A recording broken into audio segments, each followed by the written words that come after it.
Thanks for clicking on the video. Like, subscribe, and share if you find this useful or interesting. So last time we did this. We got our first blend. But right now, this blend is not synchronized, and so we can't tune it. It's going to take 20 minutes to get to here. And so a very valid question here is it worth it? So I'm going to copy this thing that I finished. I'm going to paste it.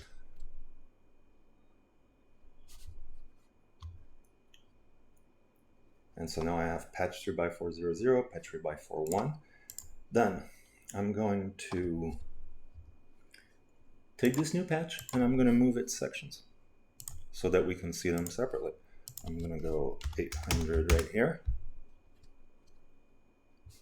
It's thinking, oh yep, yeah, it's doing it. And then right here I'm going to go 800 for the middle section. Yeah, and for the last section, also 800. So already for me, just the fun of doing that was totally worth it. Doing that jump with the sections was totally worth 20 minutes. But I don't know about you. So how about this? In my cut points that I have now synchronized, some things are leaders and some things are not, because only so many of these cut points are independent. Check this out. I'm going to grab all my cut starts all together.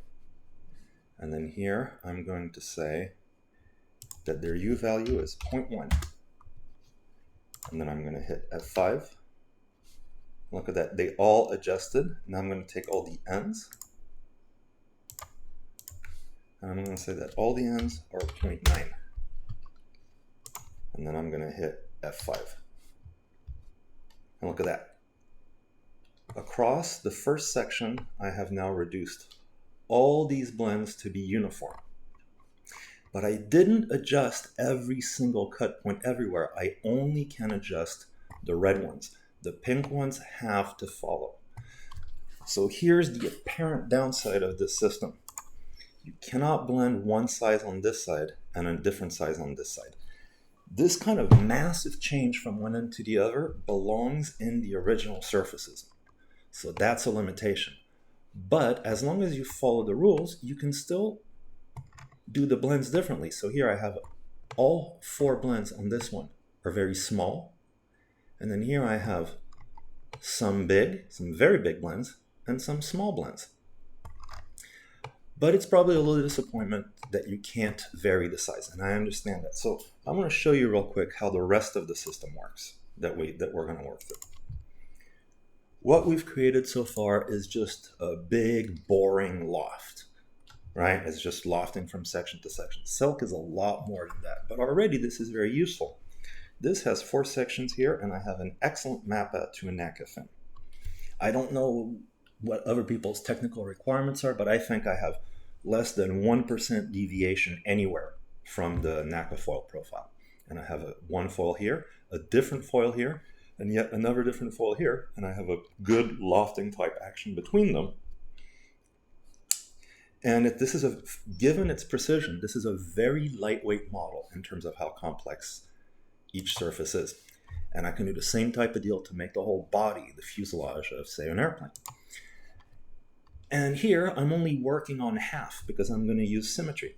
And I can have a master layout that I attach my sections to. Now they're open sections. But you're probably wondering already, what are we going to do at the ends? And what we're going to do at the end on this side is probably going to have one of these, but make it smaller. But here in the front, I want something completely different. I want something truly round, right? So we have one of these. We're going to make one more here, sure, but what are we going to do in the front? In the front, we're going to do something like this. And this is why this connects to the blend that we're working on right now.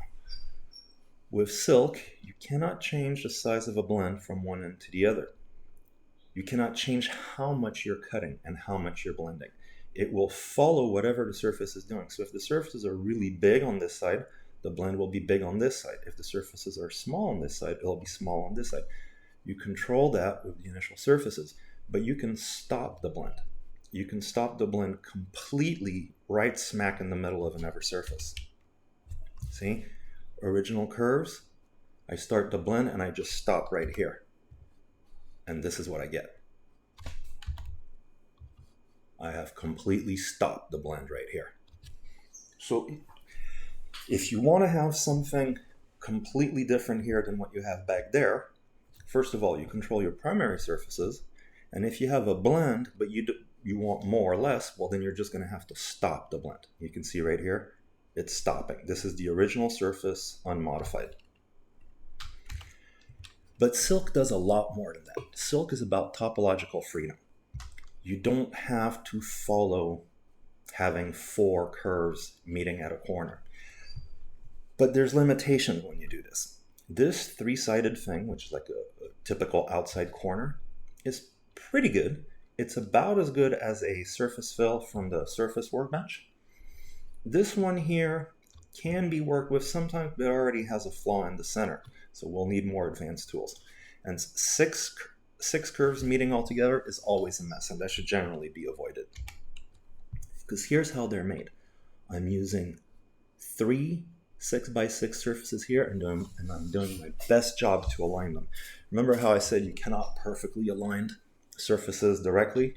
Well, I still did my best fully automatically, and you can use that, but the result is kind of middling. So, like I said, the 3-sided one is pretty good, and you can use that. The 5-sided one you can use. I use it as a way to temporarily close a shell while I'm working on the main dimensions. When you get to the end, we have to do some more tricks, but that is literally the hardest thing ever to do. So we'll have to wait until we do that. Another thing you can do on a 3-sided corner, right? 3 curves meeting, is you can cheat and pull to the side. And here I've created a cheater triangle. It was a piece of the original surface here. I rounded one edge, and that made it so I was able to put 4 subgrids and build a standard 4 subgrid blending thing. And this is really good because it has pulled the weirdness onto an area that's fairly flat. So this requires more cuts. Remember in what we did before, we had 1 cut for the middle and 4 cuts for the edge blends. Well, now we need a couple more cuts to make room for this trick, but it produces a very good rolling fillet where there's a large radius in this direction here and a much tighter radius in here. Even though the setbacks are big, you have a large radius in this area and a much tighter one right here. And I can do part of the face like this. See, I did it on this side, but I didn't do it on this side. And okay, so we'll go over all of that, but you can legitimately be asking yourself, if there's so many limitations, is this still really worth it? Is this thing any good? And I say, yes, it's very good. I say, it's totally worth it. Look at the difference between the highlight between this and these guys. You see the separate edges on the hearts. There's 4 boxes, and I show several ways you could fillet this thing. You could do it by first filleting this direction and then the opposite direction so they're equal size. And that's very rough. You can really see a lot of artifacts as you look around this thing. It's not very smooth. If you first do a big rounding in one direction and a small rounding in another direction, that gives you something like a torus in the corner. That's already much better, right? And this is just normal FreeCAD stuff up here, part workbench. But it's still rough. If you do it the Silk method, you choose a different set of surfaces to start with. So you do as much of the sculpting as possible directly on the surfaces, and these are perfect arcs, by the way, perfect arcs and perfect cylinder. And this curve in the corner here is a perfect ellipse that matches exactly merging these 2 cylinders. That's what I show here. And then here I'm doing the blending with a setback that I was showing. And this is the kind of result you get. Look at how the light flows as I rotate this thing around. It starts to, let me see, I have too much stuff showing. I'm going to hide all of this, and here, we're only going to look at this one. Okay, so now I can zoom it out. Look, Look how smoothly I have the highlight all in the corner. And as I roll around, it widens. It makes this nice, smooth transition. It goes full wide, and then it just pops. This is pretty good highlight flow. It's not full automotive quality yet. You can tweak a little bit more, but it's already pretty good. Look at this flow right here. This is good G2 in all directions.